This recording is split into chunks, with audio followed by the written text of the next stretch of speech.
কানের কাছে ঘ্যান ঘ্যান করিস না, এই বাক্যটা ইংরেজি কি হবে? তো আসসালামু আলাইকুম, আমি সোহেল শেখ আছি আপনাদের সাথে। এসেছি মজার মজার কিছু ইংলিশ নিয়ে। যেমন কানের কাছে ঘ্যান ঘ্যান করিস না, এটার ইংলিশ হচ্ছে স্টপ ওয়াইনিং ইন মাই ইয়ার, অথবা ডোন্ট ন্যাগ ইন মাই ইয়ার।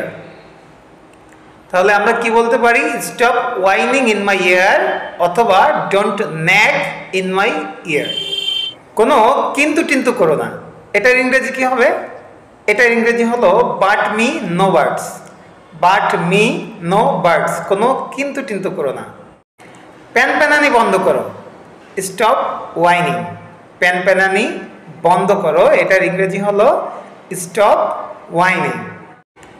পেঁচালি কাটা বন্ধ করো, এটার ইংরেজি হলো cut the crap. Cut the crap মানে পেঁচালি কাটা বন্ধ করো।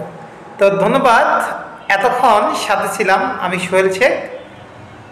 তো যদি আপনাদের এই আজকের ভিডিওটা ভালো লাগে তাহলে অবশ্যই আমাদের চ্যানেলটাকে সাবস্ক্রাইব করবেন, লাইক কমেন্ট শেয়ার করবেন, পাশে থাকবেন।